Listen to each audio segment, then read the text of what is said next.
गरीब दर्जी बहू की सिलाई मशीन। रोमा अपनी सास कविता और ननंद पायल के साथ रामपुर गांव में एक छोटे से घर में रहती थी। रोमा के पति आलोक का 2 साल पहले एक बीमारी के कारण देहांत हो गया था, जिसके चलते अब घर की जिम्मेदारी रोमा पर आ जाती है और घर खर्च चलाने के लिए रोमा गांव के लोगों के कपड़े सिलती है और उससे जो भी पैसे मिलते हैं उससे अपना घर का गुजारा करती है। अरे पायल, तुम आज कॉलेज नहीं गई? तुम्हारे तो एग्जाम शुरू होने वाले हैं ना? हाँ भाभी, लेकिन कॉलेज जाने का क्या फायदा? अब मैं एग्जाम नहीं दे पाऊंगी। मैंने अभी तक अपने एग्जाम की फीस नहीं जमा कराई है। अगले महीने तक मैंने फीस नहीं जमा कराई तो मैं एग्जाम नहीं दे पाऊंगी। ऐसे तो तुम्हारा पूरा साल बर्बाद हो जाएगा। पायल, तुम फिक्र मत करो, मैं ज्यादा काम और मेहनत करूंगी जिससे मैं तुम्हारी कॉलेज की फीस जमा कर पाऊं। तुम बस अपनी क्लास जाओ और मन लगा कर पढ़ाई करो। इतना बोलकर रोमा जाकर अपनी सिलाई मशीन से कपड़े सिलने के लिए बैठ जाती है। अब रोमा दिन के 24 घंटे सिर्फ कपड़े सिला करती थी और जो भी उससे उसको पैसे मिलते थे वो उससे धीरे धीरे जमा करती रही। लेकिन महीने भर पैसे जमा करने के बाद भी रोमा के पास इतने पैसे नहीं जमा हो पाए थे जिससे वो पायल की एग्जाम फीस जमा करवा पाए। हे भगवान, ये तो बहुत कम पैसे हैं। इन पैसों में तो पायल कभी भी अपने एग्जाम नहीं दे पाएगी। अब मैं क्या करूं? पायल की एग्जाम फीस भरने के दिन नजदीक है। हे भगवान, अब क्या होगा? कुछ चमत्कार करो भगवान, अपने भक्तों पर दया करो। क्या हुआ बहू, तू रो क्यों रही है? सब ठीक तो है ना? माँ जी, महीने भर दिन रात मेहनत करने के बाद भी मैं पायल के एग्जाम फीस के पैसे नहीं जमा कर पाई। कुछ दिनों में फीस जमा करने की तारीख आने वाली है। अगर पायल की फीस नहीं जमा हुई तो वो एग्जाम नहीं दे पाएगी और उसका पूरा साल बर्बाद हो जाएगा। अब हम लोग क्या करेंगे? बहू, तू फिक्र मत कर, भगवान जो करेगा अच्छा ही करेगा। वो अपने भक्तों के साथ कभी भी नाइंसाफी नहीं कर सकता। मैं लाल टेकरी वाले मंदिर जा रही हूँ और वहां जाकर अपने घर की परेशानियों को दूर करने के लिए भगवान से प्रार्थना करूंगी। कहते हैं लाल टेकरी के मंदिर पर जो भी भक्त सच्चे दिल से भगवान से प्रार्थना करता है उसकी मनोकामना जरूर पूरी होती है। लेकिन माँ जी, लाल टेकरी का मंदिर तो पहाड़ के ऊपर बना है और आपके घुटनों में तो बहुत दर्द है। आप मंदिर में जाने के लिए चढ़ाई कैसे कर पाओगी? मैं एक काम करती हूँ, मैं लाल टेकरी के मंदिर चली जाती हूँ। लेकिन बहू, महीने भर से तुझे ढंग से नींद भी नसीब नहीं हुई है। अपनी हालत देख, कहीं तुझे रास्ते में चक्कर आ गए तो? माँ जी, आप फिक्र मत करिए, मुझे कुछ नहीं होगा। इतना कहकर रोमा लाल टेकरी के मंदिर जाती है और वहां जाकर भगवान से अपने परिवार की सुख शांति के लिए प्रार्थना करती है। भगवान के दर्शन के बाद जब रोमा घर लौट रही होती है तो रोमा को एक छोटी सी बच्ची दिखाई देती है जो एक पेड़ के नीचे बैठकर रो रही होती है। बेटा, तुम कौन हो और तुम रो क्यों रही हो? मेरा नाम परी है। मैं यहाँ खेल रही थी और खेलते खेलते गिर गई। देखो, मुझे यहाँ कितनी चोट लगी है। तुम्हें तो बहुत चोट लगी है। एक काम करो, मेरा घर पास में ही है, तो मेरे साथ चलो, मैं वहां जाकर तुम्हारी मरहम पट्टी कर दूंगी। रोमा उस बच्ची को अपने साथ अपने घर ले आती है और उसकी चोट पर मरहम पट्टी करती है, जिसके बाद रोमा उसे खाने के लिए रोटी और साथ में नमक देती है। आप नमक और रोटी खाते हो? बेटा, हम लोग बहुत गरीब हैं, हमारे पास इसके अलावा और कुछ भी नहीं है। ये नमक रोटी खाकर ही हम लोग अपना गुजारा करते हैं। अब आपको रोज नमक और रोटी खाने की कोई जरूरत नहीं है। अब मैं आ गई हूँ ना। मतलब? रोमा इतना बोल ही रही होती है कि तभी वो 6 साल की बच्ची अचानक एक सुंदर परी के रूप में बदल जाती है, जिसे देखकर रोमा काफी हैरान होती है। तुम तो एक परी हो? हाँ, मैं परी हूँ और मेरा नाम लिली है। मैं अक्सर तुम्हें देखा करती थी कि तुम कैसे लोगों के कपड़े सिलकर अपना और अपने परिवार का गुजारा करती हो। इतनी परेशानियों के बाद भी तुम्हारा कभी भगवान से विश्वास नहीं उठा, इसीलिए मैं तुमसे प्रसन्न होकर तुम्हारे पास आई और तुमने मेरी मदद की। मैं तुम्हें वरदान देती हूँ कि जिस सिलाई मशीन से तुम कपड़े सिलकर अपने घर का गुजारा करती हो, वो सिलाई मशीन आज के बाद एक जादुई सिलाई मशीन बन जाएगी। तुम उस जादुई सिलाई मशीन के सामने कोई भी कपड़ा काट कर रख दोगी तो वो खुद ब खुद उसे सिल देगी और इस जादुई मशीन से सिले हुए कपड़े सबको बहुत पसंद आएंगे।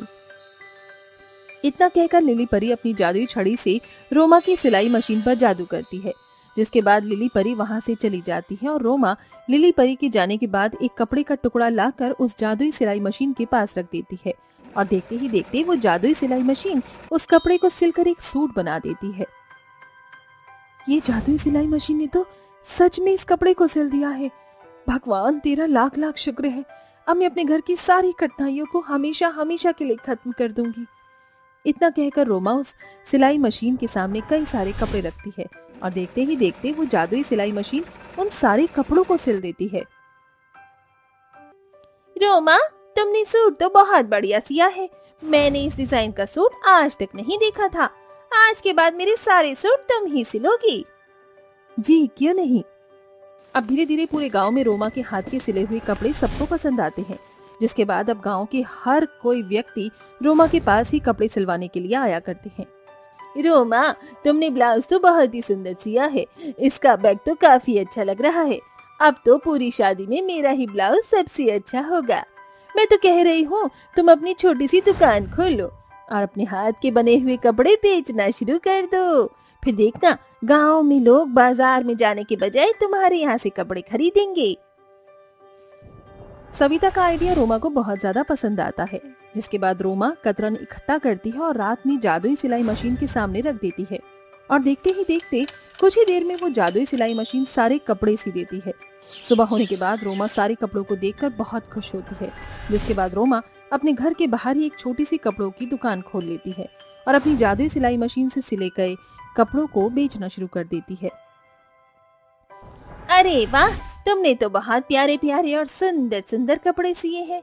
मैंने बाजार में भी इतने अच्छे कपड़े नहीं देखे जितने अच्छे कपड़े तुमने दिए हैं। एक काम करो, तुम मुझे ये 2 सूट और ये एक फ्रॉक दे दो। रोमा को दुकान खोलने के बाद रोमा की अब दिन भर में बहुत अच्छी कमाई होने लग जाती है और वो कुछ ही दिनों में अपनी ननंद पायल की कॉलेज फीस के पैसे भी जमा कर देती है, जिसे पायल अपनी एग्जाम दे पाती है। भाभी, थैंक यू सो मच।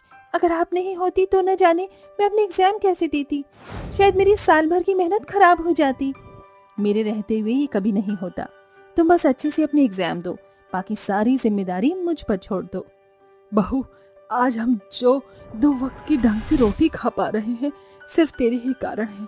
अगर तू न होती तो हम अभी भी सूखी रोटी और नमक ही खा रहे होते। माँ जी, ये सब तो भगवान की कृपा है और भगवान पर भरोसा रखने का फल है। आप लोग बस देखिए कि कुछ ही दिनों में हमारी परेशानी कैसे हमेशा के लिए खत्म हो जाती है।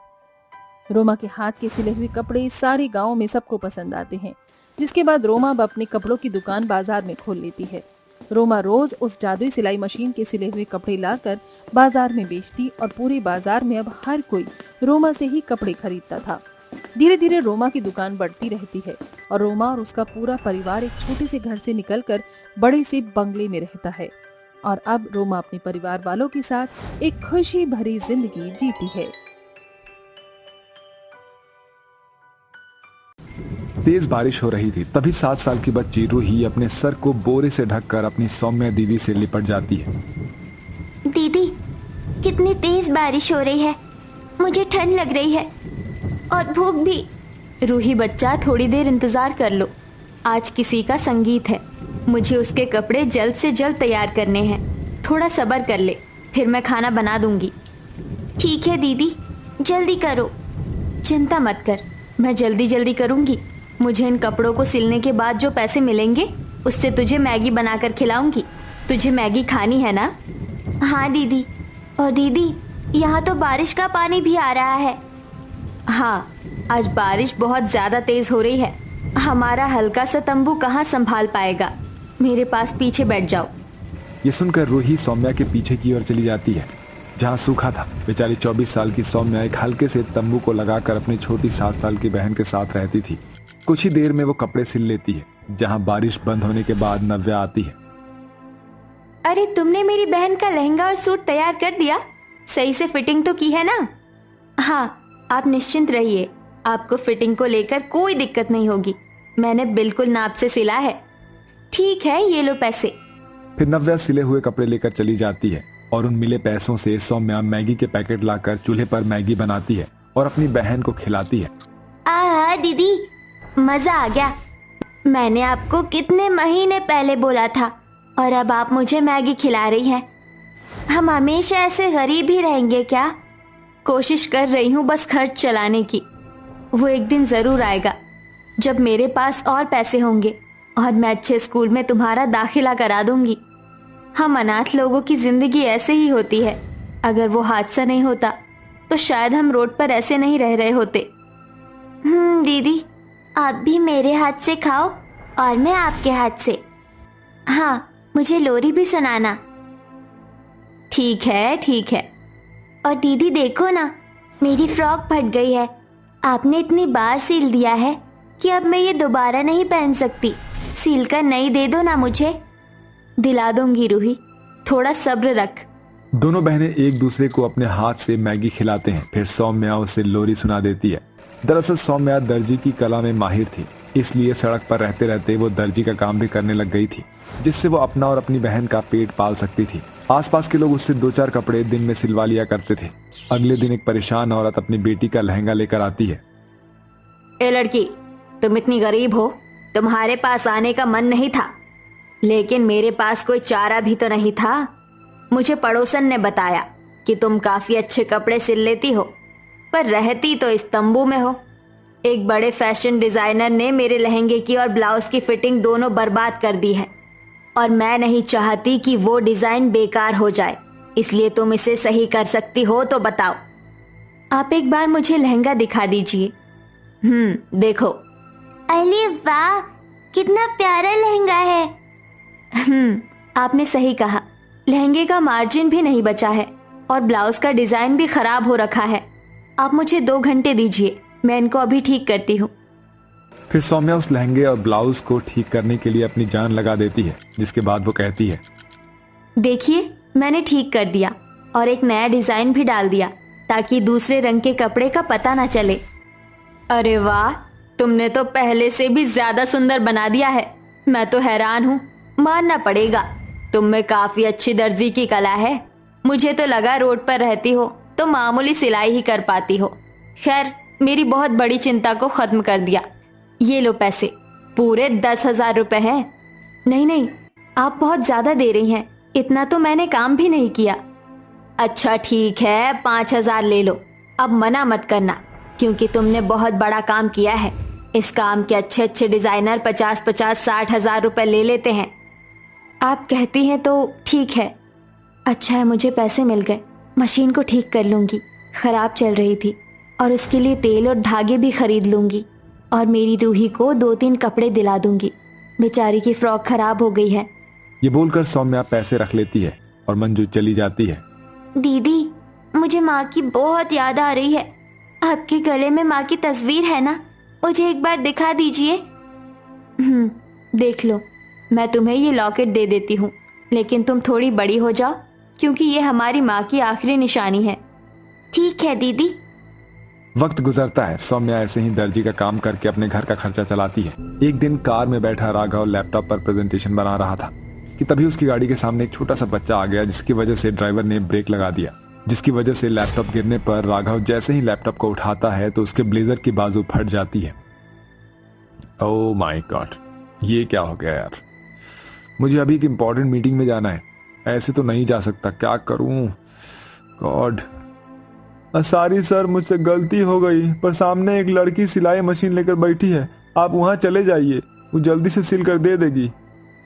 सही कहते हो, मेरे पास और कोई चारा भी नहीं है।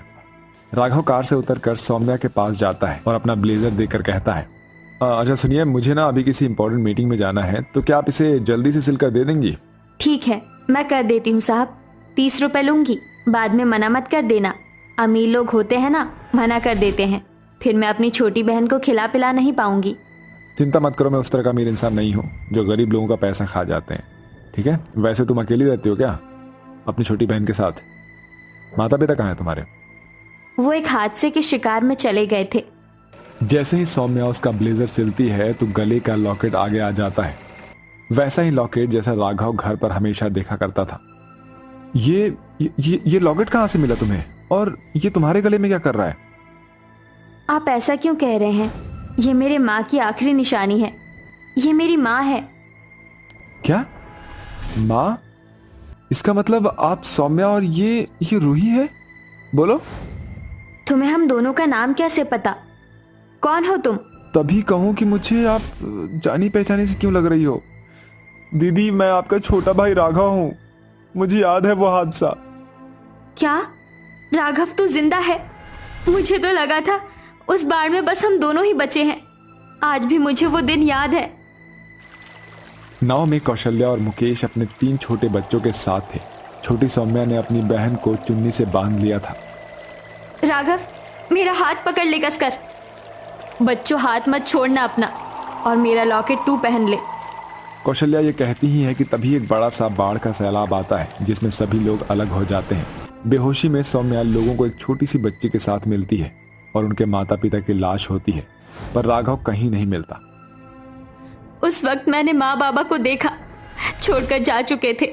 उनके बाद रूही को मैंने ही दर्जी का काम करके पाला। तेरी उम्मीद तो मैं छोड़ ही चुकी थी। नहीं दीदी, मैं बच गया था। एक है जिन्होंने मुझे पाला पोसा है। मुझे यकीन है कि वो आपको भी मेरे साथ रख लेंगे। वो बहुत अच्छे हैं। अब मैं आपको यहाँ सड़क पर ऐसे दर्जी का काम करते हुए नहीं देख सकता हूँ। मेरी छोटी बहन, यहाँ पर ऐसे छुप मत। हाँ रूही, ये तुम्हारे बड़े भैया हैं। सच्ची भैया? इतना कहकर रूही राघव के गले लग जाती है। फिर राघव दोनों बहनों को कार में बिठाकर अपने घर ले आता है, जहां उसके नंद और यशोदा जैसे माता पिता ने उसे पाल पोस कर बड़ा किया था। देखो मैं किसे लाया हूँ। ये दोनों मेरी बड़ी और छोटी बहन है। पर बेटा, ये सब कैसे हो सकता है? हाँ बेटा, ये गरीब है। जरूर कोई चालाकी की होगी इन दोनों ने।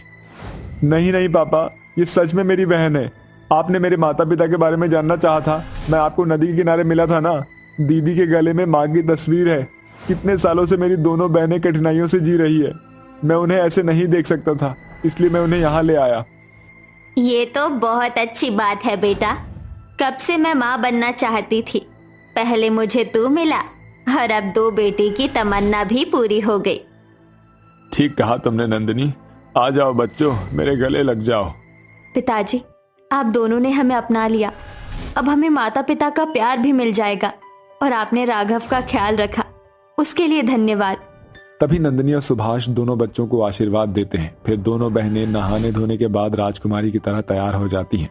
राघव उनके साथ बहुत मस्ती करता है। उसके लिए शहर में एक बहुत बड़ा बुटीक खुलवाता है, जहां वो सबके कपड़े सिलकर फेमस हो जाती है।